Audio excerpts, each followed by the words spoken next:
Entertainment और music से जुड़े किस्से सुनने के लिए आज ही सब्सक्राइब करें।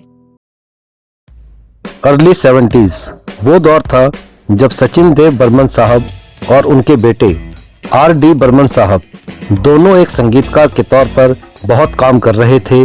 दोनों ही के पास काफ़ी फिल्में थी।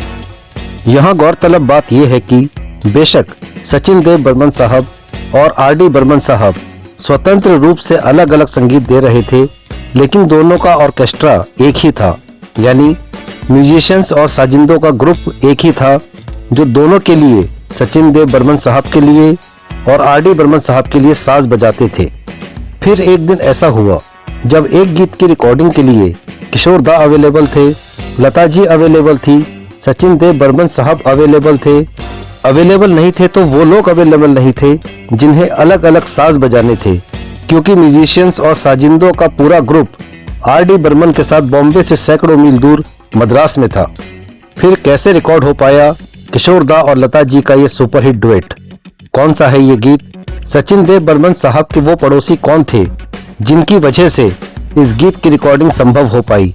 ये सब मैं आज बताने जा रहा हूँ। नमस्कार दोस्तों, स्वागत है आपका रेट्रो किशोर के मंच पर। मैं हूँ एलन माइकल किशोर। बात है साल 1971 की।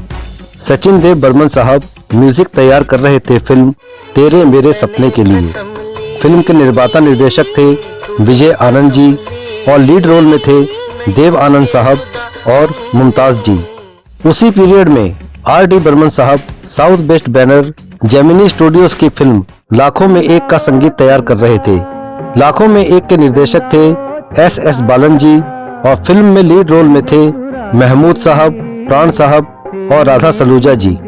फिल्म तेरे मेरे सपने के एक गीत को छोड़कर सभी गीत रिकॉर्ड हो चुके थे और फिल्म लाखों में एक के सभी गीत रिकॉर्ड हो चुके थे। सिर्फ बैकग्राउंड म्यूजिक रिकॉर्ड होना बाकी रह गया था। इसी बैकग्राउंड म्यूजिक को रिकॉर्ड करने के लिए R.D. बर्मन साहब म्यूजिशियंस और साजिंदों की पूरी टीम को लेकर मद्रास चले गए। इनमें म्यूजिक अरेंजर मनोहारी जी और बासु जी भी शामिल थे। जैसा कि मैंने पहले बताया, लाखों में एक साउथ वेस्ट फिल्म थी, इसलिए उसका बैकग्राउंड म्यूजिक तब के मद्रास और आज के चेन्नई में ही रिकॉर्ड होना था। सचिन देव बर्मन साहब ने जब किशोर दा और लता जी के डुएट की सारी तैयारी कर ली, तब उन्हें पता चला कि म्यूजिशियन की पूरी टीम तो नदारद है, यहाँ तक कि अरेंजर्स भी बॉम्बे में नहीं है। सचिन देव बर्मन साहब को बहुत गुस्सा आया, लेकिन गुस्सा करने से कुछ हासिल नहीं होने वाला था, तो उन्होंने जुगत लगाई। सचिन देव बर्मन साहब ने अपने एक पड़ोसी और उस पड़ोसी के मित्र को अपने घर बुलाया। वो पड़ोसी थे शिव कुमार शर्मा जी और उनके मित्र थे हरि प्रसाद चौरसिया जी। सचिन देव बर्मन साहब ने इन दोनों को असली बात नहीं बताई, सिर्फ इतना कहा कि एक गाने को रिकॉर्ड करने के लिए मुझे तुम दोनों का सहयोग चाहिए। इस तरह शिव कुमार शर्मा जी और हरि प्रसाद चौरसिया जी के सहयोग से बना गीत जीवन की बगिया महकेगी, लहकेगी, चहकेगी।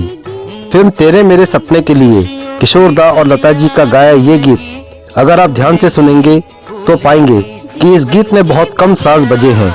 मुख्य रूप से बांसुरी और संतूर ही बजे हैं और हल्की तबले की थाप है। आज के लिए इतना ही दोस्तों, अब इजाजत चाहूंगा। फिर मिलूंगा नई वीडियो के साथ। तब तक के लिए विदा, नमस्कार।